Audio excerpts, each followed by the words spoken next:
Assalamualaikum warahmatullahi wabarakatuh. Sebelumnya kami dari kelompok digital, anak elektronika digital yang ingin membuat IC 74ALS151 dengan saya Salsabila Mutarla Joli, NRP 204220111 dan juga Safin Natalia Putri 20422011131. Di sini kami ingin mencoba sedikit untuk membuat suatu MOOCs, di mana MOOCs-nya itu nanti dari X to one.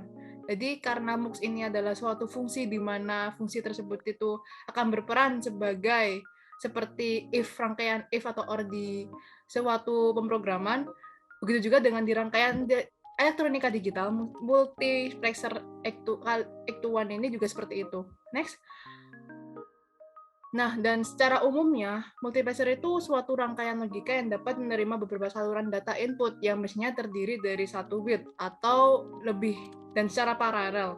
Dan untuk outputnya sendiri itu akan dilewatkan pada salah satu saja data yang terpilih. Jadi seperti halnya if dan seperti halnya true or false, nanti outputnya itu adalah salah satu dari true atau false tersebut.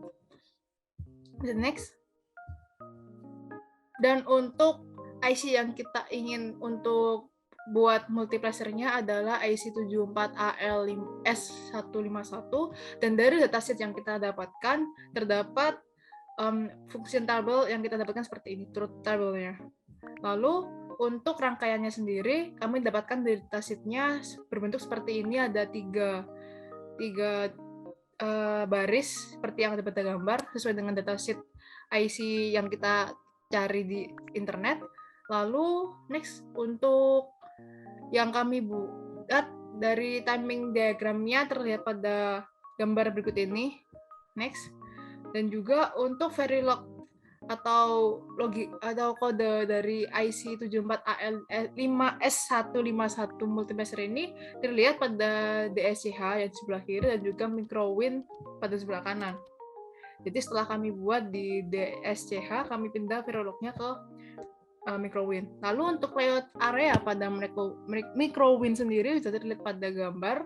Dan untuk next, gambar dari 3 dimensinya yang ada di microwin nantinya akan kami cetak ke dalam IC-nya, itu akan terlihat seperti berikut ini. Jadi untuk rangkaian logikanya sudah terlihat pada gambar di microwin ini nanti yang akan tercetak pada IC yang akan kita inginkan, yaitu 74AL151. Next. Dan selanjutnya kami ingin mensimulasikan berbagai rangkaian tadi. Yang akan mensimulasikan saya persilakan pada Safin Natalia. Baik, saya akan mempresentasikan mengenai simulasi dari rangkaian tersebut. Jadi pertama kita membuka DSCH terlebih dahulu, kemudian kita klik file, open. Nah, kemudian ada file elektronika digital yang sudah kami buat sebelumnya. Nah, sehingga muncul seperti ini. Dan kita klik file, klik Verilog file. Nah, setelah itu kita klik OK.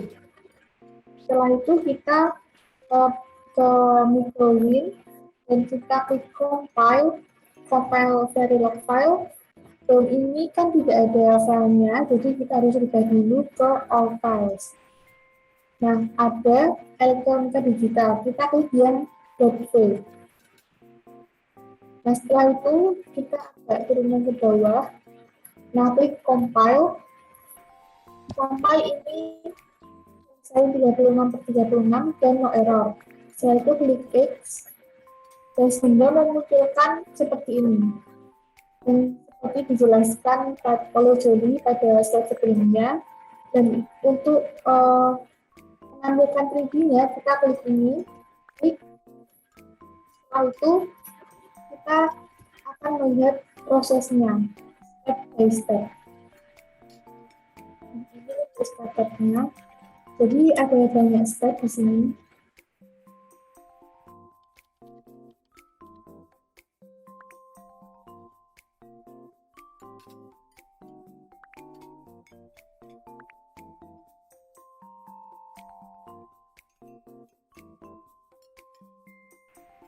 Nah, berikut ini merupakan tampilan 3D setelah post proses. Jadi seperti yang sudah dijelaskan oleh Joli sebelumnya. Itu saja simulasi yang dapat saya sampaikan.